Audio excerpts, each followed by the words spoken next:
अस्सलाम वालेकुम। आजकल एफसीपीएस मेडिसिन क्लिनिकल के काफ़ी ऐसे लोग होंगे जिन्होंने एग्ज़ाम के लिए अप्लाई होगा, जिनमें ज़्यादातर लोग वो होंगे जो कि फर्स्ट टाइम अप्लाई कर रहे होंगे। फिर उसमें से कुछ लोग होंगे जो कि रिपीटर्स होंगे जिनका अनफॉर्चुनेटली लास्ट टाइम में क्लियर नहीं हुआ था। कुछ लोग ऐसे होंगे कि जिनकी थ्योरी भी रिपीट हुई है।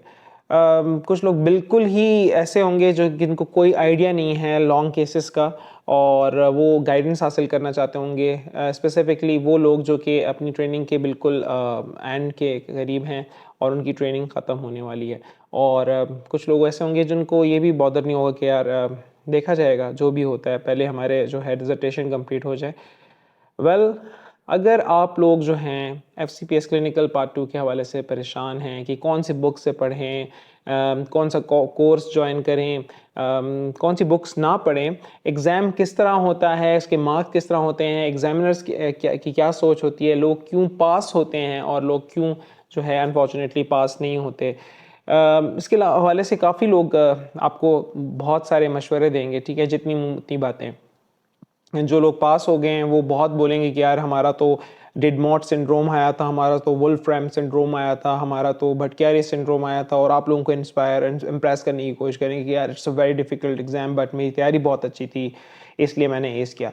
कुछ लोग होंगे जिनका पास नहीं हुआ होगा और वो कहेंगे यार मैंने तो सारा ठीक किया था, and at the end of the my long case, examiner asked about emerging treatment options in certain disease जो कि बिल्कुल ही रेयर सी है और उसमें कुछ अपडेट्स आई हैं, उसके हवाले से मुझे पूछ रहे थे और मैंने वो नहीं बताया और मैं फ़ेल हो गया। और इस तरह की बहुत सारी बातें, मतलब ना एफसीपीएस मेडिसिन वालों का कोई कोर्स है, कोई आउटलाइन है, ठीक है, ना उसकी कोई बुक्स जो हैं मेंशन की गई हैं। ऑल्दो कोर्स आउटलाइन मिल जाता है आपको, कोर्स आउटलाइन सॉरी, लेकिन द थिंग इज़ के एग्ज़ाम जो मेडिकल एग्ज़ाम है स्पेशली जनरल मेडिसिन का, इंटरनल मेडिसिन का, उसकी कोई बाउंड्रीज़ नहीं है। कोई ऐसी चीज़ नहीं है जो आप कह लें कि जी आउट ऑफ कोर्स हो। आप किसी सर्जिकल चीज़ें भी कभी कभी पूछ लेते हैं। फॉर एग्जांपल अभी रिसेंटली टॉक्स हुए थे, उसमें बेरियाट्रिक सर्जरी और वो ऑप्शंस, उन ऑप्शंस का पूछा था जो कि ओबेसिटी, मॉर्बिड ओबेसिटी के पेशेंट्स को देते हैं other than conservative treatment like lifestyle modification और डिफरेंट जो मेडिसिन हैं उनके अलावा, मतलब प्योरली सर्जिकल पूछ रहे थे।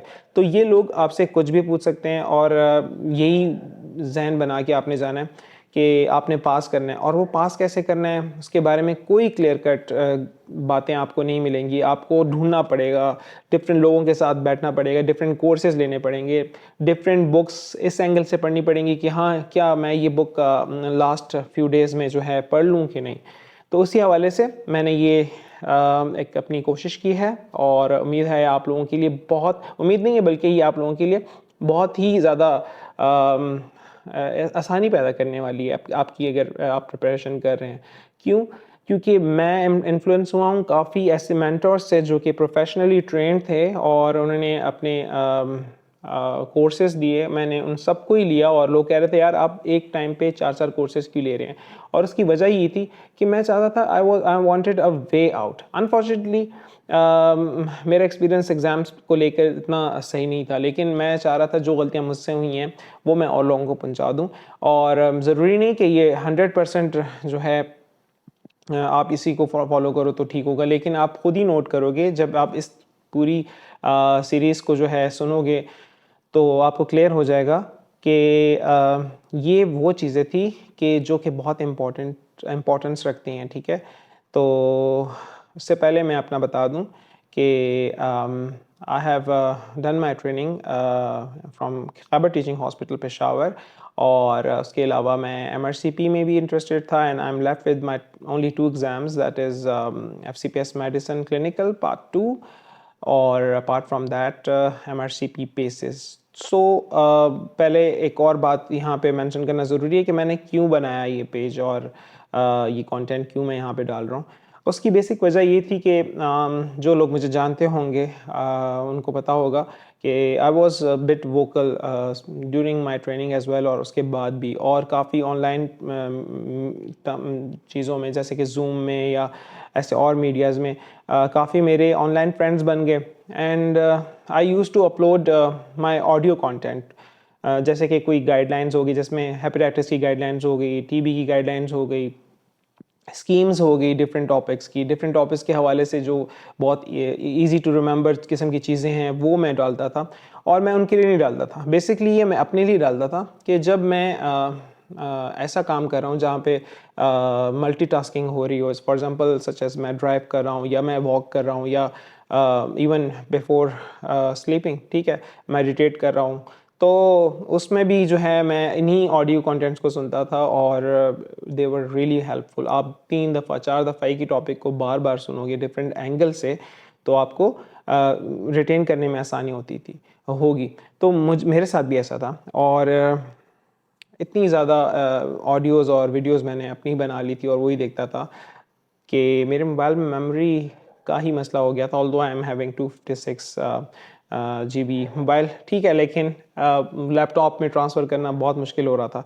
मैंने सोचा क्यों ना इसको कंटेंट को ऑनलाइन अपलोड किया जाए, ताकि जितने भी मेरे फ्रेंड्स हैं या जो लोग मुझे जानते हैं या वो लोग जो कि मुझे नहीं जानते लेकिन वो FCPS की तैयारी कर रहे हैं, उनको जो है हेल्प मिल सके, उनको लीड कर सकूं मैं और उनके साथ मैं इंटरेक्ट कर सकूं बेसिकली, ताकि शायद कुछ मुझ में गलतियां हैं जो कि वो रेक्टिफाई करें। सो ये जो सीरीज़ होगी, I will try my best कि आप तक हर चीज़ बहुत ही कॉन्साइज, बहुत ही ब्रीफ तरीके से, बहुत ही क्लियर तरीके से पहुंचाएं। लेकिन अगर आप समझते हैं कि कहीं पे मुझे रेक्टिफाई करने की ज़रूरत है, तो यू आर मोस्ट वेलकम। और इसके अलावा अगर आप चाहते हैं कि मैं किसी भी डिज़ीज़, किसी स्कीम के बारे में, किसी केस के बारे में सॉरी, लॉन्ग केस हो या शॉर्ट केस हो या टॉक्स के हवाले से मैं कुछ अपलोड करूं या आपको उसमें प्रॉब्लम आ रही है, तो डू लेट मी नो, आप प्लीज़ कमेंट कीजिएगा, ठीक है। और मेरे चैनल को सब्सक्राइब भी करेंगे ताकि न्यू वीडियोस जो हैं वो आप तक पहुंचें और आप उसको बखूबी जो है असेस आपको मिल जाए और आपके लिए भी डेफिनेटली फ़ायदेमंद हो। तो ये तो हो गया मेरा छोटा सा इंट्रो। चूँकि ये एपिसोड का पार्ट 1 है, तो यहाँ पे मैं स्टार्ट करूँगा लॉन्ग केसेस के हवाले से। बेसिकली लॉन्ग केसेस, वेल, जैसे कि आपको पता है कि पार्ट 2 में 4 चीज़ें होती हैं। थ्योरी, जो कि काफ़ी लोग इजीली क्लियर कर लेते हैं, देन कम्स टॉक्स, जो कि पहले बहुत ईजी समझा जाता था लेकिन आजकल इसको भी लोग मुश्किल से ही क्लियर कर रहे हैं। Third thing is short cases, जो कि एक नाइटमेयर समझा जाता है क्योंकि हमारे उस तरह रिफ्लेक्सेस नहीं होते। And fourth one is long cases, जो कि इन सब चीज़ों का मजमूआ है, जिसमें आपकी वो नॉलेज जो आपने थ्योरी में गेन की है, या वो नॉलेज जो आपने टॉक्स में की है, सीखी है, या वो चीज़ें जो शॉर्ट केसेस में आपने एग्जामिनेशन में देखी थी और परसीव की थी और उसको अपने नॉलेज को अप्लाई किया था, वो सारी चीज़ें। इसके अलावा आपकी कम्युनिकेशन स्किल्स बेसिकली वो जज होते हैं। तो लॉन्ग केस को अगर मैं ग्रेड करूँ तो बहुत ही डिफ़िकल्ट पार्ट होता है। और इसी को मैं समझता हूँ कि वो आपने बुक पढ़ी होगी शायद, eat the frog first, I think इसी तरह का नाम है, ठीक है, कि मतलब सबसे जो मुश्किल काम हो, सबसे बोरिंग काम हो, वो आपको स्टार्ट में ही करना चाहिए अगर आपने अपने कोई लाइफ में कोई हर्डल है उसको दूर करने, अपने टारगेट्स अचीव करने हैं। तो इसीलिए मैं लॉन्ग केस के लिए आपसे मुखातिब हूँ। ऑलराइट, शुरू करते हैं लॉन्ग केस के हवाले से। शुरू तो हमने कर ही लिया। लॉन्ग केस के मार्क्स का बताते हैं। बेसिकली एक स्कीम है जो कि मैं कमेंट सेक्शन में शेयर कर दूंगा, जिसमें हर चीज़ के ग्रेडिंग्स और मार्क्स आपको इजीली पता लग जाते हैं। इवन फॉर एग्जांपल, अगर आप रीड करते हैं पेशेंट को, आप अस्सलाम वालेकुम कहते हैं, ठीक है, उसके भी मार्क्स हैं। आप अगर उसके साथ अच्छा सॉफ्ट जेंटल अप्रोच रखते हैं, उसके भी मार्क्स हैं। अगर फॉर एग्जांपल आप एग्जामिनेशन कर रहे हैं और उसको आप कवर कर रहे हैं, उसके भी मार्क्स हैं।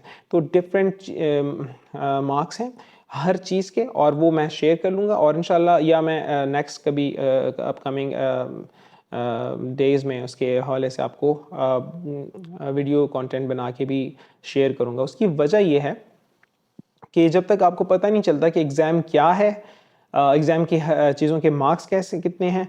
फॉर इंस्टेंस, यहाँ पे मैं आपको बता दूं, जो इमर्जिंग ट्रीटमेंट है, ठीक है, लोग बहुत डरते हैं, CMDT उठा के खोल रहे होते हैं, मेड्सकेप और अप टू डेट, और बस रिसर्चेस कर रहे हैं कि जी ये जो 20 टॉपिक्स हैं लॉन्ग केसेस के, हमारे सीनियर्स ने कहा था, इसमें तो मैंने जो है ना कोई कमी नहीं छोड़नी, और उसमें पढ़ रहे होते हैं।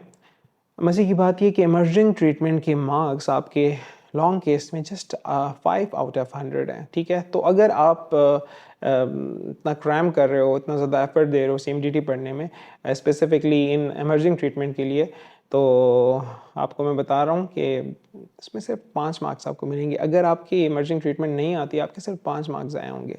तो बेसिक्स पे ही फोकस करना है, ठीक है। जो हम basics final year, house job और training, pre MM, post IMM में सीखते थे, वो ही यहाँ पे अप्लाई करनी है, ठीक है। It's not a very difficult exam, passable exam है, ठीक है। और वो कैसे होगा वो मैं बताऊँगा आपको। लॉन्ग केस में मार्क्स जो होते हैं यूजुअली आपको जस्ट पास करना होता है, आपको टॉप नहीं करना होता, ठीक है। इसलिए आपने पास होने वाली अप्रोच भी ही रखनी है। लेकिन एफसीपीएस के एग्ज़ाम में ये बात मशहूर है कि अगर आप टॉप करते हो एग्ज़ाम में तो वो सिर्फ आपको पास करेंगे, और अगर आप पास करते हो तो वो लोग आपको फेल करेंगे। आई डोंट नो कहाँ तक ये सही है, लेकिन काफ़ी लोग हैं, और मुझे कमेंट सेक्शन में बताएं कि क्या ऐसा है या नहीं, राइट। तो शुरू करते हैं। लॉन्ग केस का बेसिकली मैं आपको स्टोरी वाइज सुनाऊंगा ताकि आपको ये चीज़ रिटेन रहे। गया मैं एग्ज़ाम देने, लॉन्ग केस की जब बारी, शॉर्ट केसेस यूजुअली पहले हो जाते हैं, तो हम सब बैठे हुए हैं एंड ऑल दैट। सडनली जी अंकल आते हैं और वो कहते हैं कि जी रोल नंबर 503, 504, 506, 50 आपको कॉल करेंगे, और एक 6 से 8 कैंडिडेट्स को बताते हैं जी आप आ जाएं हमारे साथ। एक लाइन बनती है, बड़े अजीब सा, बड़ी टेंस सी सिचुएशन होती है, और आपको जो है ना ले जा रहे होते हैं, और आपके जहन में सोच रहे होते हैं कि यार क्या हो रहा, क्या, बल्कि आपके जहन में कुछ नहीं होता, ठीक है। एंड जब आप देखते हैं तो एकदम से एग्जामिनेशन हॉल आ जाता है, उसमें आप एंटर होते हैं, देखते हैं तो पूरा हॉल होता है, और उसमें जगह जगह डिफरेंट स्टेशंस लगे होते हैं जिनको कवर्ड किया होता है, ठीक है, पार्टीशंस के साथ। और आपको पेशेंट्स नज़र नहीं आ रहे होते, बहुत बहुत फुल लिट रूम होता है, और बिल्कुल साइलेंस होता है। उनको आपको बोलते हैं जी आप जो है ना इस स्टेशन पे जाएं, आप इस स्टेशन पे जाएं, आप स्टेशन पे जाएं। अब जब आप वहाँ पे जाते हैं ना, तो आपको एग्जामिनर कहता है नहीं उधर उधर मुँह करके खड़े हों, ठीक है। तो आपको बेसिकली टर्न करके खड़ा कर दिया जाता है, और कहते हैं कि आप बेल का वेट करें। अब आप एक दूसरे कैंडिडेट को देख रहे होते हैं, और दूसरे जैसे स्क्विड गेम्स वही वाली फीलिंग आती है, राइट। और आप देख रहे होते हैं कि क्या होने वाला है, क्या होने वाला है। एंड एकदम से बज़र होता है, बेल बजती है, एंड आप बैठते हैं, ठीक है। और आपके सामने क्या ना आपको नज़र आ रहा होता है, एक पेशेंट होता है, और उसके साथ ही 2 एग्जामिनर्स बैठे होते हैं जो कि आपस में ही बात कर रहे होते हैं। आपको कुछ नहीं, आप सब अगर सलाम भी करेंगे ना, तो कभी आपको बहुत ही मुश्किल है कि सलाम का जवाब मिले। पेशेंट आपको बड़ा अच्छा सा देख रहा होता है, वो आपको एंजॉय कर रहा होता है, क्योंकि वो भी रियल पेशेंट तो होता है, लेकिन उसको भी आइडिया होता है कि भाई मेरे ऊपर ही एग्जामिनेशन हो रही है, और मेरी वजह से ही इस हॉल से आज कोई कैंडिडेट कंसल्टेंट बन के जा रहा है, ठीक है। तो ये सारी चीज़ें होती हैं। एक चीज़ मैंने मिस कर ली कि जब आप एंटर होते हैं तो आपको वो एक पेज देते हैं, ठीक है, और पेन तो आपके पास होगा। अब वो पेज बहुत ज़रूरी है, ठीक है। क्यों? वो आगे जाके बढ़ते हैं, ठीक है। तो स्टिक टू द वीडियो, और प्लीज़ ये एंड तक देखिएगा, ताकि आपको काफ़ी चीज़ें बिल्कुल ऐसी समझ आ जाएं जैसे कि आप खुद एग्ज़ाम दे रहे हैं, ठीक है। All right. तो जब आप वहाँ पे शुरू करते हैं तो एग्जामिनर कहते हैं please proceed with the exam, with the long case. तो आप बैठते हैं और शुरू हो जाते हैं। अब यहाँ पे ये जो आप बैठते हैं, यहाँ पे मैं बोलता हूँ कि आप लोग क्या करें। लोग जो यूजुअली बैठ जाते हैं और शुरू कर देते हैं, अस्सलाम वालेकुम मेरा नाम डॉक्टर आकाश है, मैं आपको मुआयना करूँगा, ये वो, ठीक है, और शुरू कर दें। नहीं, आप लोगों ने यहाँ पर सिर्फ बैठना नहीं है, आप लोगों ने बैठना तो डेफिनेटली है, लेकिन जो आपके पास पेज है और पेन है, आपने उसका भरपूर इस्तेमाल करना है। क्यों और कैसे, वो मैं बताता हूँ आपको। आपने उस पेज पे अपने लॉन्ग केस की आउटलाइन दे देनी है कि आपने कौन कौन से क्वेश्चंस उस पेशेंट से पूछने हैं, ठीक है। और it will merely take around 30 seconds. क्या क्या लिखना है वहाँ पे वो मैं आपको बता दूंगा, वो कैपिटल लेटर्स में होगा, लेकिन जस्ट फॉर रिव्यू, सबसे पहले आपने जो पहला पोर्शन है वहाँ पे लिखना है नेम, एज, जेंडर, रेजिडेंस। इसके अलावा एजुकेशन भी हो सकती है, इसके अलावा मोड ऑफ एडमिशन। तो ये 2-3 चीज़ें हैं जो कि आपने वहाँ पे लिख देनी है। अब इसको याद कैसे करें, तो बहुत से नेमोनिक्स है। माई पर्सनल फेवरेट इज़ नेग्रियोमा, NAGREOMA, N for name, A for age, R for resident of any area, या in case of armed forces government employ documentation, current posting वगैरह भी इसी में आ जाती है। देन नेग्रियोमा का E for education, O for occupation, और M से मैरिटल स्टेटस, और अगर मैरिड है ask about children, age of last born, ठीक है। और लास्ट जो ए है बहुत ही इंपॉर्टेंट है, वो है admission, date, mode, hospital in case of transfer, mention transfer from certain hospital now to this hospital, ठीक है। ओके ये तो मैंने बता दिया आपको, लेकिन मैं यहीं पे बताता हूँ कि इन सारी चीज़ों का सिग्निफिकेंस, जो हम पूछते हैं अगर इनका सिग्निफिकेंस आपको याद हो तो आपका कॉन्सेप्ट बहुत अच्छा बनेगा कि ये हमने क्यों पूछना होता है। नेम, एक तो ये कि आप जो है उसका नाम जान सकते हैं और उसकी फाइल रेडी कर सकते हैं उसके नाम पे सॉरी। दूसरी बात यह है कि नेम से आपको आसानी होगी कम्युनिकेशन में। अगर आप किसी का नाम लेके, फॉर एग्जांपल किसी का नाम इमरान है, इमरान खान से याद आ रहा है, तो अगर किसी का नाम इमरान है तो मैं बोलूँगा इमरान साहब, अच्छा अच्छा इमरान साहब मुझे ये बताएं, अच्छा इमरान साहब खड़े हो जाए, इमरान साहब मुझे बताएं, इमरान साहब कोई तकलीफ़ तो नहीं है। जब आप उस किसी का नाम बुला के उससे मुखातिब होते हैं, कम्युनिकेट करते हैं, तो रिसर्च ये शो करती है कि बहुत ही इफ़ेक्टिव तरीके से वो आपकी ना सिर्फ बात सुनेगा बल्कि उस पर अमल भी करेगा। तो इससे आप अगले बंदे का थोड़ा सा माइंड मैनिपुलेट कर सकते हैं, तो बहुत ज़रूरी है नेम। सेकंड, एज क्यों ज़रूरी है? क्योंकि कुछ डिजीज़ होती हैं जो कि एल्डरलीज में होती हैं, कुछ मिडिल एज में होती हैं और कुछ यंग में होती हैं। जैसे कि एल्डरली में कार्सिनोमास के काफ़ी ज़्यादा चांसेस हैं। यंग पेशेंट्स में आप कह सकते हो कि ऑटोइम्यून कंडीशंस के काफ़ी ज़्यादा चांसेस हैं, और मिडिल एज में जो है यूजली कोमॉर्बिड कंडीशंस के स्टार्ट होने के चांसेस हैं, और इसी तरह की काफ़ी चीज़ें। तो एज काफ़ी डिजीज़ में एज की जो है प्रीडिस्पोजिशन होती है। कुछ डिजीज़ यंग में होती हैं, कुछ एल्डरलीज में होती हैं, ठीक है। तो इससे आपको आइडिया हो सकता है कि आपकी बीमारी क्या होने वाली है, आपके पेशेंट को क्या मसला है। जेंडर, राइट, नेगडियोमा का जेंडर से मेल और फीमेल में डेफिनेटली आपको पता है कि जो मेल्स में ऑक्यूपेशनल डिजीज़ काफ़ी ज़्यादा होती हैं, और फीमेल्स में ऑटोइम्यून डिजीज़ काफ़ी ज़्यादा होती हैं, और उनमें गायनोकोलॉजिकल हिस्ट्री भी लेनी है आपको, राइट। इस तरह रेजिडेंस का क्यों पूछना ज़रूरी है। एक बंदा है लाहौर में जी, आपको पता है स्मोक है, ठीक है। एक बंदा है जी वो लेट सपोज हिली एरियाज़ में है, तो आपको वहाँ की हवा तो यूजुअली खुशगवार है, लेकिन आयोडीन की डेफिशिएंसीज वगैरह की चीज़ें या कुछ भी हर एरिया की स्पेसिफिक डिजीज़ है। कुछ ऐसा कोई बंदा है जो कि इंडस्ट्रियल स्टेट्स के साथ रहता है, कोई ऐसा इलाका है आपके जहन में आ रहा है, तो आपको लग रहा होगा कि इंडस्ट्रियल हैजर्ड्स इसको मुतासर कर सकते हैं, तो इसलिए रेजिडेंस बहुत ज़रूरी है। एंड देन एजुकेशन, क्यों? क्योंकि आपको अपने पेशेंट से गुफ्त शनीद में आसानी होगी। अगर वो पेशेंट आपका इलिटरेट है तो आपको बहुत मुश्किल होगा, और छोटी छोटी चीज़ों को भी आपको समझाना होगा। और दूसरा, अगर पेशेंट है कि यूनिवर्सिटी का स्टूडेंट है या रिटायर्ड ऑफिसर है, तो आपको अगर मामूली सी बात करेंगे तो उसको अंदाज़ा हो जाएगा, और वो उसको ईज़िली पिक कर लेगा और अब उसका रिप्लाई और रिस्पांस दे सकता है ईज़िली। तो एजुकेशन का यहाँ पे बहुत ज़रूरी है। बाकी एक और चीज़ है कि एजुकेशन के साथ कुछ डिजीज़ हैं जो कि जिनका कुछ जो एजुकेटेड लोग होते हैं उनमें वो डिजीज़ कम होती हैं। For instance sexual history, right. तो जो एजुकेटेड लोग होंगे, अगर मतलब हाईली सेक्सुअल बिहेवियर होगा भी, तो ज़्यादा इम्कानात ये हैं कि चूँकि उन्होंने कहीं ना कहीं से अवेयरनेस हासिल की होगी, तो they will be using certain kind of protections, right. ज़रूरी नहीं है, लेकिन ऐसा हो सकता है। It's just to give you guys example. And दूसरे लोग ऐसे लोग होंगे जो कि उनको पता होगा कि उनको सांस की बीमारी है, दमे की बीमारी है, लेकिन फिर भी वो स्मोकिंग कंटिन्यू कर रहे होंगे, तो उनको शायद इतना आइडिया नहीं होगा कि यार स्मोकिंग से क्या मेरा मसला ज़्यादा हो रहा है, स्मोकिंग से तो मेरा जो है ना सांस खुलता है, ठीक है। तो इस तरह की चीज़ें, तो एजुकेशन बहुत ज़रूरी है, बहुत तरह से आपको जो है हेल्प कर सकती है। इसके बाद आते हैं हम ऑक्यूपेशन पे। ऑक्यूपेशन का जानना बहुत ज़रूरी इस सिलसिले में है कि कुछ आपको पता है कि ऑक्यूपेशन की वजह से हैज़र्ड्स होते हैं। फैक्ट्री वर्कर है, फार्म वर्कर है, राइट, ट्रैवल करता है किसी तरह की, तो हर किसी फॉर एग्जांपल इवन डॉक्टर है, तो ठीक है, तो कुछ नहीं बल्कि ज़्यादातर प्रोफेशंस किसी ना किसी बीमारी के साथ एसोसिएटेड होते हैं, तो आपके जहन में हल्का सा सबकॉन्शियसली वो चीज़ भी आ सकती है। मैरिटल स्टेटस का पता आपको पता है कि मैरिटल स्टेटस का तो आप पूछ लेंगे। एक तो ये है कि आप थोड़ा सा पेशेंट के क्लोज हो रहे होते हो, इसको रैपो बिल्डिंग कहते हैं, ठीक है। जो इंट्रोडक्शन फेज होता है, तारुफ कराना, ठीक है।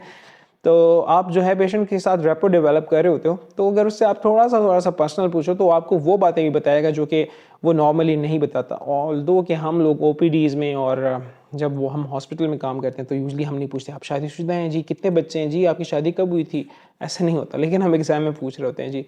तो पूछना यहाँ पे बहुत ज़रूरी है। इसके अलावा आपको ये भी पता चल सकता है कुछ बीमारियाँ होती हैं जो कि अकेले इंसान हैंडल नहीं कर सकता और उसके साथ लाइफ पार्टनर की ज़रूरत होती है, लाइक सच एज स्ट्रोक या कुछ और डिबिलिटेटिंग इलनेसेस, या कुछ ऐसी बीमारियाँ होती हैं जो कि वो इंसान खुद नोट नहीं करता, उसकी वाइफ को पता चल जाता है, such as snoring, right, such as weight loss, इस तरह की बहुत सारी चीज़ें।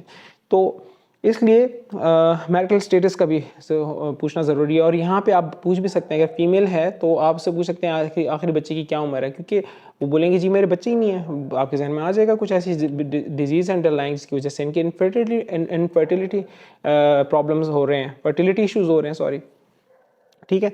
तो यहाँ पे मैरिटल स्टेटस भी कॉमन। अब जो एक और चीज़ है वो है admission date, mode of admission, hospital का नाम और इस तरह की चीज़ें, ठीक है, कि कौन से हॉस्पिटल में एडमिट हुए, किस दिन एडमिट हुए, किस वक्त एडमिट हुए और कौन सी जगह पे एडमिट हुए, इमरजेंसी में कि ओपीडी में। क्यों ज़रूरी है ये बात? क्योंकि आपको पता है कि एक डिज़ीज़ जो कि रात के किसी पहर अगर पेशेंट प्रेजेंट होता है ईआर में, तो वो सीरियस थी और उस वक्त पेशेंट की वाइटल्स या वो पेशेंट अनस्टेबल था या उसकी तकलीफ बर्दाश्त से बाहर थी, इसलिए उसने रात को ही एडमिशन करने का सोचा। अगर मॉर्निंग में एडमिट हो रहा है पेशेंट, ठीक है, तो उसका मतलब है कि कोई ऐसी डिजीज़ है कि बहुत अरसे से चली आ रही है और उसने इसको प्रोलॉन्ग करना शुरू किया और फिर उसके बाद वो ओपीडी में आराम से प्रेजेंट हुए और फिर एग्जाम जो डॉक्टर हैं उन्होंने कहा कि यार नहीं, हम आपको ऑब्जर्वेशन के लिए या फर्दर मैनेजमेंट के लिए, इन्वेस्टिगेटिव पर्पसेस के लिए या ट्रीटमेंट के लिए हम आपको एडमिट करते हैं। लेकिन अगेन ये 100% ट्रू नहीं है। मॉर्निंग में भी हार्ट अटैक्स होते हैं, राइट, इवन मॉर्निंग में ही होते हैं, जो फजर से लेके इशराक तक का टाइम है। रेड एरिया भाई, यहाँ पे आपको काफ़ी स्ट्रोक के पेशेंट्स मिलेंगे, आपको काफ़ी एमआई के पेशेंट्स मिलेंगे, तो ये एक शर्त नहीं है। लेकिन ओपीडी और ईआर से आप काफ़ी अच्छी तरह से क्लासीफाई कर सकते हो कि जब पेशेंट आया था तो वाइटली अनस्टेबल था या स्टेबल था, राइट।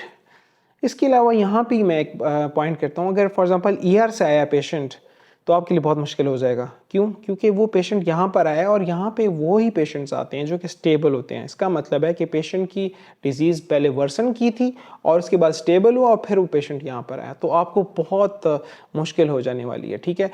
ओपीडी के पेशेंट्स रिलेटिवली ईजी होते हैं। और इसके अलावा एक और यहाँ पे चीज़ मैं ऐड करना चलूँ कि लेट सपोज अगर पेशेंट का 1 वीक का स्टे है तो आपको पता चल जाएगा यार ऐसी डिजीज़ है जो कि बस ठीक होने वाली है या मतलब थोड़ी बहुत ठीक होगी। अगर पेशेंट का 1 मंथ का स्टे है तो आपको पता लगेगा कि यार ऐसी बीमारी थी जिसके लिए काफ़ी इंटेंसिव टेस्ट करवाए गए और उसको थेरेप्यूटिक ट्रायल्स दिए गए और फिर इसको मॉनिटर किया गया और फिर जो है ना ये पेशेंट यहाँ पे सुपरवाइज़र या एग्जामिनर ने समझा कि इस पेशेंट को यहाँ पे लाना चाहिए, राइट।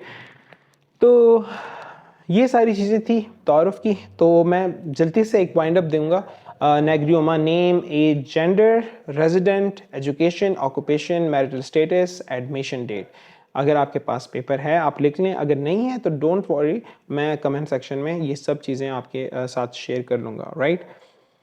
स्टार्ट कैसे करने हैं? अब अगेन उसी हॉल में आते हैं और बेल बज गई, आप बैठे, आपने ये सारी चीज़ें लिख दी, ठीक है। उसके बाद जो पार्ट आता है, ये सारी चीज़ें आपने पेपर में लिखनी है और ताकि आपसे कोई चीज़ मिस ना हो जाए। दूसरी बात ये होती है कि कभी कभी इंसान जब जाता है तो कभी थोड़ा सा फ्रीज हो जाता है। पेशेंट के लुक्स को देख के हमें चीज़ें आ रही होती हैं। फॉर एग्जांपल कुशिंग्स का पेशेंट है, एसएलई का है, तो आपको जो है ना सब चीज़ें नज़र आती हैं, आप कहते हो कि यार ये एसएलई है, मैं शुरू कहाँ से करूँ, तो आपके जहन में ऑलरेडी आएगा अच्छा बाल गुच्छों की सूरत गिरते हैं, जोड़ों में दर्द, ये नहीं, ऐसा नहीं करना।